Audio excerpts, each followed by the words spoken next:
الحمد لله رب العالمين والصلاة والسلام على سيد الأنبياء والمرسلين وعلى آله وأصحابه وعلى كل من تبعهم بإحسان إلى يوم الدين أما بعد فأعوذ بالله من الشيطان الرجيم بسم الله الرحمن الرحيم لقد كان لكم في رسول الله أسوة حسنة وقال تبارك وتعالى قل إن كنتم تحبون الله فاتبعوني يحببكم الله وقال النبي صلى الله عليه وسلم صلوا كما رأيتموني أصلي أو كما قال عليه الصلاة والسلام۔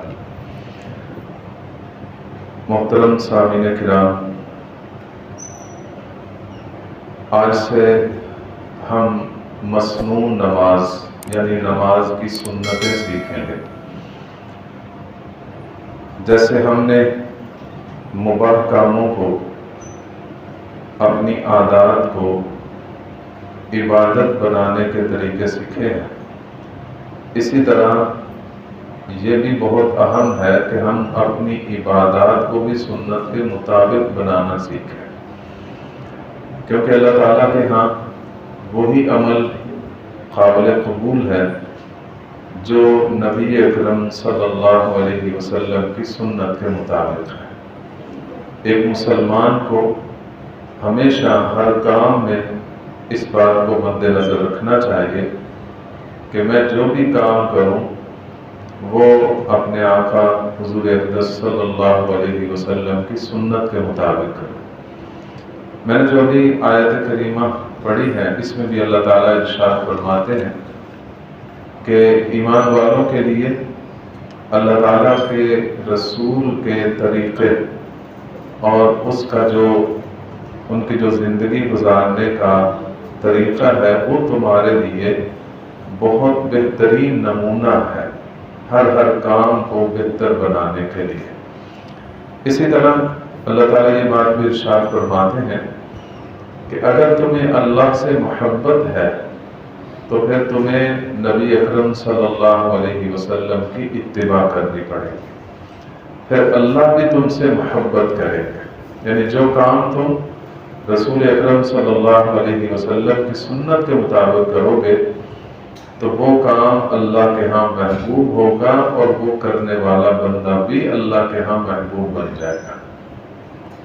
اور نبی اکرم صلی اللہ علیہ وسلم نے یہ بات بھی ارشاد فرمائی ہے کہ تمہیں نماز ایسے پڑھنی چاہیے جیسے تم مجھے نماز پڑھتا ہوا دیکھتے ہو۔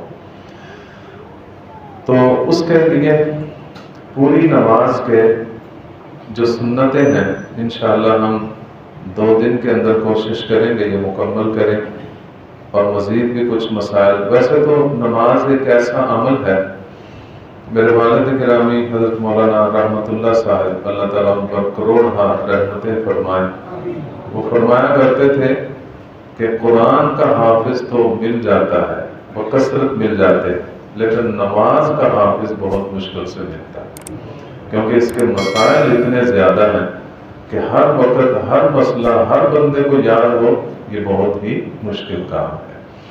تو اس لیے مسائل تو بہت زیادہ ہیں، لیکن ان میں سے اہم باتیں تاکہ ہماری نماز سنت کے مطابق ہو جائے اس کی کوشش کرنی ہے۔ سب سے پہلی بات یہ کہ ہمیں نماز پڑھنے سے پہلے جب نماز کے لیے کھڑے ہوں تو اس بات کا خیال رکھنا کہ ہمارے سر پر کوئی نہ کوئی چیز ہونی چاہیے، سر ڈھانپا ہوا ہونا چاہیے۔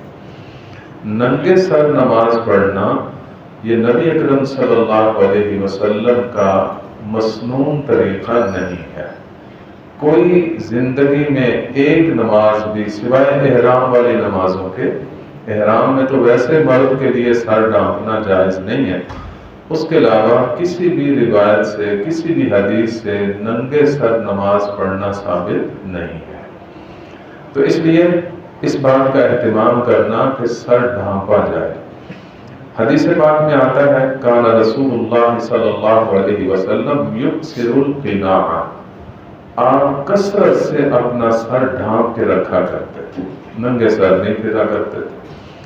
حضرت ابو قصافہ رضی اللہ تعالیٰ عنہ فرماتے ہیں، یہ معجمۃ عبرانی کی روایت ہے، کسانی رسول اللہ صلی اللہ علیہ وسلم برنسا، کہ نبی اکرم صلی اللہ علیہ وسلم نے مجھے ٹوپی پہنائی اور فرمایا وقال البسہ، اسے پہنا کرو، یعنی سر ڈھانپ کے رکھا کرو۔ اسی طرح اللہ تعالیٰ کا جو ارشاد ہے نا، خذوا زینتکم عند کل مسجد، حضرت حسن رضی اللہ تعالیٰ عنہ کے بارے میں آتا ہے، تفسیر منار میں لکھا ہے کہ انہ کان اذا قام للصلاۃ، کہ جب حضرت حسن رضی اللہ تعالیٰ عنہ نماز کے لیے جاتے تو اس وقت لبس اجود ثیابہ، اپنے کپڑوں میں سے خوبصورت کپڑے پہنتے۔ فسئل عن ذلک، پوچھا گیا کہ ایسا کیوں اہتمام کیا کرتے ہیں؟ تو انہوں نے فرمایا ان اللہ جمیل یحب الجمال، اللہ خود بڑے خوبصورت ہیں اور وہ خوبصورتی کو بڑے پسند فرماتے ہیں۔ فأتجمل لربی، تو میں اپنے رب کے لیے خوبصورتی اختیار کرتا ہوں، اچھے سے اچھے کپڑے، اچھے سے اچھا لباس اور خوبصورت بن کر جاتا ہوں۔ وَهُوَ يَقُولُ، کیونکہ اللہ تعالیٰ کا ارشاد ہے خُذُوا زِینَتَکُمْ عِنْدَ كُلِّ مسجد، کہ سجدے کے وقت تم اپنی زینت اختیار کر لیا کرو۔ تو زینت آدمی کی لباس سے ہے، اور لباس کے اندر سر کا ڈھانپنا بھی شامل ہے، اس لیے سر ڈھانپ کر نماز پڑھنا یہ مسنون طریقہ ہے۔ دوسری بات یہ ہے کہ تکبیر تحریمہ، اس کے وقت جب ہم نے نماز شروع کرنی ہے تو تکبیر تحریمہ کہنی ہے۔ اس کے لیے میں عرض کروں گا کہ ہمیں نماز کے فرائض یاد کر لینے چاہیے اور اس کے واجبات بھی یاد کر لینے چاہیے۔ ان درسوں میں تو اتنی تفصیل سے وہ باتیں ہم جو ہے اب موقع نہیں ہے کہ اتنی تفصیل سے یہاں بتایا جائے۔ اس کے لیے آسان طریقہ یہ ہے کہ کہیں سے لکھے ہوئے فرائض، واجبات، سنتیں جو ہیں وہ آدمی اپنے پاس رکھ لے۔ اور مفتی صاحب بتا رہے تھے کہ یہ جو ہمیں یہاں ہمارے مدرسے میں بچوں کو نورانی قاعدہ پڑھایا جاتا ہے، اس کے آخر میں نماز کے فرائض اور واجبات لکھے ہوئے ہیں، اس کی تصویر کھینچ کر اپنے پاس رکھ لے، ان کو یاد کر لے۔ اس کا فائدہ یہ ہوگا کہ اگر فرض میں سے کوئی ایک رہ جائے گا تو نماز ہی نہیں ہوگی، تو اس نفع کو یاد ہوگا کہ یہ چیز تو فرض ہے، میری رہ گئی ہے، اس کی تلافی سجدہ سہو سے بھی نہیں ہو سکتی۔ جب فرض رہ جاتا ہے سجدہ سہو سے بھی اس کی تلافی نہیں ہوتی، نماز نہیں ہوتی جب تک اسے پورا نہ کیا جائے۔ تو فرائض یاد کر لیں اس نیت سے کہ ان کو ہم نے پورا کرنا ہے، اور واجبات اس نیت سے یاد کر لیں کہ اگر واجبات میں سے کوئی رہ جائے تو اس کی تلافی سجدہ سہو سے ہو سکتی ہے، تو آدمی سجدہ سہو کر کے اپنی نماز کو کامل بنا سکتا ہے۔ تو اس لیے ان کو اپنے پاس تحریر کر کے رکھ لینا چاہیے، یاد کر لینا چاہیے، اور اس کو بار بار پڑھنے سے ذہن نشین ہوتی ہے کہ یہ فلاں چیز واجب ہے، یہ فرض ہے، یہ مستحب ہے، یہ سنت ہے۔ تو تکبیر تحریمہ فرض ہے نماز کا۔ اس کو جب ادا کرنا ہے تو کیسے؟ سیدھا کھڑے ہونا ہے، سر جھکانا بھی نہیں۔ بعض اوقات آدمی ایسے کر کے سر نیچے کر کے تکبیر تحریمہ کرتا ہے، پڑھتا ہے، یا بعض لوگ اوپر دیکھ کر آسمان کی طرف دیکھ کر تکبیر تحریمہ پڑھتے ہیں۔ دونوں طریقے غلط ہیں۔ بالکل سیدھا قبلہ رخ ہو کر آدمی سیدھا کھڑا ہو۔ قال ابو قتادہ رضی اللہ عنہ کان رسول اللہ صلی اللہ علیہ وسلم اذا قام الى الصلاة اعتدل قائما، ترمذی شریف کی روایت ہے کہ آپ صلی اللہ علیہ وسلم جب تکبیر تحریمہ کے لیے کھڑے ہوتے تھے تو بالکل سیدھے کھڑے ہوتے تھے، یعنی نہ آگے جھکتے تھے نہ اوپر دیکھتے تھے، بالکل سیدھے کھڑے ہوتے تھے۔ اسی طرح دوسری روایت ہے بخاری شریف کی کہ نبی اکرم صلی اللہ علیہ وسلم نے ارشاد فرمایا کہ ما بال اقوام یرفعون ابصارهم الى السماء فی الصلاۃ، کہ لوگوں کو کیا ہو گیا ہے کہ اپنی آنکھیں نماز کے اندر اوپر آسمان کی طرف اٹھا رہے ہیں۔ پھر آپ نے اس بات کو اتنی سختی سے بیان فرمایا کہ ایسے لوگوں کو چاہیے کہ وہ اس عمل سے باز آ جائے، ورنہ جہاں اوپر دیکھ رہے ہیں، اوپر دیکھتے دیکھتے ان کی آنکھیں اللہ تعالیٰ چھین لیں۔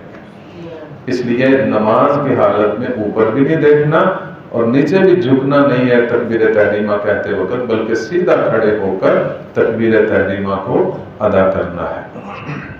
اس وقت کھڑے ہوتے وقت اس بات کا بھی خیال رکھنا ہے کہ اپنے پاؤں کی انگلیاں قبلہ رخ ہوں، نہ اس طرح بعض لوگ جو لوگ ہیں وہ پاؤں کو اس طرح پھیلا دیتے ہیں، ایک پاؤں ادھر جا رہا ہے اور ایک ادھر جا رہا ہے، یہ بات غلط ہے۔ پاؤں کی انگلیاں سیدھی قبلہ رخ ہونی چاہیے، اس بات کا بھی اہتمام کرنا۔ ابو حمید رضی اللہ تعالیٰ عنہ نبی اکرم صلی اللہ علیہ وسلم سے روایت کرتے ہیں، بخاری شریف کی روایت ہے کہ یستقبل باطراف رجلیہ، کہ نبی اکرم صلی اللہ علیہ وسلم اپنی نماز میں اپنے پاؤں کی انگلیوں کو بھی قبلہ رخ کر لیا کرتے تھے۔ ہاتھوں کی جو ہتھیلیاں ہیں یہ والی، ان کو تکبیر تحریمہ کہتے وقت سیدھا قبلہ رخ ہونا چاہیے۔ یہ بعض لوگ اس طرح کر دیتے ہیں، آسمانوں کی طرف ہو جاتی ہے، بعض لوگ اس طرح کر لیتے ہیں، کانوں کو پکڑتے وقت وہ نیچے ہو جاتی ہیں۔ نہیں، نہ نیچے کرنی ہے نہ آسمان کی طرف کرنی ہے، بلکہ بالکل سیدھا قبلہ رخ اس یہ ہتھیلیاں ہونی چاہیے۔ یہ بھی نبی اکرم صلی اللہ علیہ وسلم کی سنت ہے۔ ارشاد ہے، مجموع الزوائد کی روایت ہے، قال النبی صلی اللہ علیہ وسلم اذا استفتح احدکم فلیرفع یدیہ، جب بھی تم میں سے کوئی آدمی نماز شروع کرے تو وہ رفع یدین بھی کرے، وَلِيَسْتَقْبِلْ بِبَاطِنِهِمَا الْقِبْلَةَ، اور اپنے ہاتھوں کی ہتھیلیوں کو قبلہ کی طرف کر لے، فَإِنَّ اللَّهَ أَمَامَهُ، کیونکہ اللہ تو اس کے سامنے ہے۔ تو اس لیے ہتھیلیوں کو بالکل سیدھا رکھنا۔ اسی طرح ہاتھوں کی جو انگلیاں ہیں نہ بالکل بند کرنی ہے اس طرح، نہ بالکل کھول کے رکھنی ہے، بلکہ اپنی اصلی حالت پہ رکھنی ہے، یعنی بالکل ملانی بھی نہیں، بالکل کھولنی بھی نہیں، بلکہ اپنی اصلی حالت میں رکھنی۔ بلکہ یہ اصول یاد رکھ لیں کہ پوری نماز میں انگلیوں کو صرف سجدے میں ملانا ہے، اور کسی جگہ بھی انگلیوں کو ملانا نہیں، اپنی حالت میں رکھنا۔ پوری نماز میں پوری انگلیوں کو فل جو کھولنا ہے صرف رکوع میں کھولنا ہے، گھٹنے پکڑتے ہوئے، پوری نماز میں اور کہیں بھی پوری انگلیوں کو نہیں کھولنا۔ اس طرح دو جگہ، باقی ساری نماز میں انگلیوں کو اپنی حالت پہ رکھنا ہے، قدرتی جو فاصلہ ہے وہ برقرار رہنا چاہیے۔ تو تکبیر تحریمہ کہتے وقت بھی ملانا بھی نہیں ہے، کھولنا بھی نہیں ہے، اپنی اصلی حالت پہ رکھنا ہے۔ یہ بھی حدیث پاک میں آتا ہے کہ نبی اکرم صلی اللہ علیہ وسلم کے بارے میں حضرت ابو ہریرہ رضی اللہ عنہ فرماتے ہیں کہ کان رسول اللہ صلی اللہ علیہ وسلم اذا کبر للصلاۃ نشر اصابعہ، کہ حضور اقدس صلی اللہ علیہ وسلم جب تکبیر کہتے تھے تو اپنی انگلیوں کو کھولتے تھے، ایسے بند بھی نہیں کرتے تھے اور پھیلاتے بھی نہیں تھے، بلکہ اپنی حالت پہ اسے سیدھا رکھتے تھے، یعنی انگلیوں کے کنارے آسمان کی طرف اور یہ ہتھیلیاں قبلہ کی طرف۔ اس طریقے سے تکبیر تحریمہ کہتے وقت رفع یدین کرنا ہے۔ پھر دونوں ہاتھوں کو کانوں تک اٹھانا، یہ صرف یہاں تک اٹھانا بھی نہیں ہے۔ ویسے تو روایات میں 3 طریقے آتے ہیں کہ کندھوں تک اٹھانا، کانوں کے یہ نرم حصے تک اٹھانا، اور کانوں کے اوپر والے یا انصاف الاذنین، کانوں کے درمیان تک اٹھانا۔ اب یہ اہل سنت والجماعت کا کمال ہے، باقی تمام مسائل کسی ایک حدیث کو لیتے ہیں دوسری کو چھوڑ دیتے ہیں، تو ان کا عمل اتنا حدیثوں پر نہیں ہوتا، لیکن اہل سنت والجماعت کا یہ کمال ہے کہ ان کا یہ کوشش ہوتی ہے کہ ہم کسی حدیث کو بھی عمل سے چھوڑیں نہ، ہر حدیث پر عمل کریں۔ اب تینوں حدیثوں پر کیسے عمل کریں، تو اس کے لیے یہ اللہ تعالیٰ نے جو فقہا کو دین کی سمجھ عطا فرمائی، آپ سن کر اشش کر اٹھیں گے کہ انہوں نے ایک ایسا غور کر کے ایک مجموعی مطلب نکالا کہ ساری حدیثوں پر بیک وقت کیسے عمل ہو سکتا ہے۔ تو انہوں نے فرمایا کہ ایسا کریں، ہاتھ کے یہ 3 حصے ہیں، ایک اس کا یہ والا حصہ ہے کہ اس کے انگوٹھے جو ہیں، اور ایک اس کا ہتھیلی والا حصہ ہے نیچے والا، اور ایک اس کا انگلیوں والا حصہ۔ تو آپ کانوں تک اس طرح ہاتھ اٹھائیں کہ آپ کی ہتھیلیاں کندھوں کے برابر ہو جائیں گی، اور یہ انگوٹھے کا کنارہ کانوں کی لو کے برابر ہو جائے گا، انگلیاں کانوں کے نصف تک چلی جائیں گی، تینوں حدیثوں پر ایک ہی وقت میں عمل ہو جائے گا۔ تو یہ ہے طریقہ جو آدمی اختیار کرے۔ اور اس کے بارے میں حدیث بھی آتی ہے کہ حضرت قتادہ رضی اللہ عنہ فرماتے ہیں کہ میں نے نبی اکرم صلی اللہ علیہ وسلم کو نماز پڑھتے ہوئے دیکھا تو آپ نے ہاتھ اتنے اونچے اٹھائے کہ حتی یحاذی بہما فروع اذنیہ، کہ آپ کے ہاتھ کانوں کی لو کے برابر چلے گئے۔ اور دوسری روایت میں آتا ہے کہ قال مالک بن حویرث رضی اللہ تعالیٰ، دونوں مسلم شریف کی روایتیں ہیں کہ ان رسول اللہ صلی اللہ علیہ وسلم کان اذا کبر رفع یدیہ، کہ حضور اقدس صلی اللہ علیہ وسلم جب تکبیر کہتے تھے رفع یدین کرتے، حتی یحاذی بہما اذنیہ، اور یہاں تک ہاتھ اٹھاتے کہ آپ کے ہاتھ کانوں کے برابر چلے جاتے۔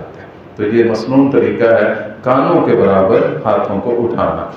پھر اسی طرح ان کو باندھنا کیسے ہے، اس کا طریقہ بھی جو ہے نبی اکرم صلی اللہ علیہ وسلم سے ثابت ہے کہ طریقہ یہ ہے کہ ہاتھ کو ہاتھ پر رکھنا ہے، یہ ہتھیلی کو ہتھیلی پر رکھنا، اور ان دونوں چھنگلی کو اور انگوٹھے کو اس طرح دائرہ بنا کر اس کو پکڑ لینا، اور ان تین انگلیوں کو کلائی پہ رکھ لینا۔ تو اس طریقے سے یہ ہاتھ باندھ کر پھر ناف کے نیچے رکھنے، یہ ساری بات حدیث پاک سے ثابت ہے۔ حضرت علی رضی اللہ عنہ فرماتے ہیں کہ السنت وضع الکف علی الکف، سنت یہ ہے کہ ہتھیلی پر ہتھیلی رکھے، اور پھر فی الصلاۃ تحت السرہ، اور اس کو پھر اپنی ناف کے نیچے اسے باندھ دیں۔ یہ حضرت علی رضی اللہ عنہ ارشاد فرماتے ہیں، ابو داؤد شریف کی روایت ہے۔ اسی طرح حضرت عمرو بن حنیس فرماتے ہیں کان رسول اللہ صلی اللہ علیہ وسلم یضع الیمنی علی الیسری، دایاں ہاتھ اپنے بائیں ہاتھ پہ رکھتے فی الصلاۃ، اور پھر اس کو نماز کے اندر اس طریقے سے باندھتے تھے۔ اب یہ جو میں نے عرض کیا ہتھیلی پر ہتھیلی ہے، دونوں چھنگلی اور انگوٹھے سے دائرہ بنانا ہے، اور ان انگلیوں کو کلائی پہ رکھنا ہے، یہاں بھی وہی کمال ہے اہل سنت والجماعت کا۔ فقہا کو اللہ تعالیٰ ان پر کروڑہ رحمتیں فرمائے، انہوں نے سوچ سمجھ کر ایسا مطلب نکالا کہ ساری حدیثوں پر عمل ہو سکے۔ اب بعض روایات آتی ہیں اس میں کلائی پر ہاتھ باندھنے کا ذکر ہے، بعض پر ہتھیلی رکھنے کا ذکر ہے، بعض روایات میں اس گھٹنے کو پکڑنے کا حکم ہے۔ اب کون سا ایسا طریقہ نکالیں کہ ایک ہی وقت میں ساری حدیثوں پر عمل ہو جائے؟ بعض لوگ تو ایک حدیث کو لے لیتے ہیں اور باقی سب کو چھوڑ دیتے ہیں، وہ کمال نہیں ہے۔ کمال تو یہ ہے کہ ایسا طریقہ جو ہے وہ اپنایا جائے کہ ساری حدیثوں پر بیک وقت عمل ہو جائے۔ اور وہ کیسے ہوگا؟ انہوں نے فرمایا ہتھیلی پر ہتھیلی رکھے، ایک حدیث پر عمل ہو گیا، اس چھنگلی کو انگوٹھے کے ساتھ دائرہ بنا کر گھٹے کو پکڑ لیں، دوسری حدیث پر عمل ہو گیا، ان تین انگلیوں کو کلائی پر رکھ دیں، تیسری حدیث پر عمل ہو گیا۔ تو یہ تینوں حدیثوں پر بیک وقت جو ہے وہ عمل ہو جاتا۔ پھر کھڑے ہوتے وقت نظر کہاں رکھنی ہے؟ تو اس کے لیے حضرت انس رضی اللہ عنہ فرماتے ہیں قلت یا رسول اللہ این اضع بصری، کہ یا رسول اللہ جب میں نماز میں کھڑا ہوتا ہوں تو اپنی نظر کہاں رکھوں، سامنے دیکھوں یا نیچے دیکھوں یا اوپر دیکھوں؟ تو مطلب یہ تھا کہ کہاں رکھوں؟ تو آپ صلی اللہ علیہ وسلم نے ارشاد فرمایا عند موضع سجودک یا انس، جہاں سجدہ کرنا ہے اس جگہ پہ دیکھتے رہو۔ تو یہ سجدے کرنے کی جگہ پر پورے قیام کے اندر آدمی کی نظر رہنی چاہیے۔ سنن کبریٰ للبیہقی کی روایت ہے۔ اس کے بعد پھر ثنا پڑھنا، حضرت عائشہ رضی اللہ عنہا سے روایت ہے، ابو داؤد شریف کی روایت ہے، فرماتی ہیں کہ کان رسول اللہ صلی اللہ علیہ وسلم اذا استفتح الصلاة قال سبحانک اللہم وبحمدک وتبارک اسمک وتعالی جدک ولا الہ غیرک، کہ حضور اقدس صلی اللہ علیہ وسلم جب نماز شروع کرتے تھے تو اس ثنا پڑھنے سے نماز کو شروع کرتے تھے۔ آگے جو مراحل ہیں انشاءاللہ ہم کل پڑھیں گے۔ اللہ تعالی ہم سب کو اپنی نمازیں سنت کے مطابق بنانے کی توفیق عطا فرمائے۔ وآخر دعوانا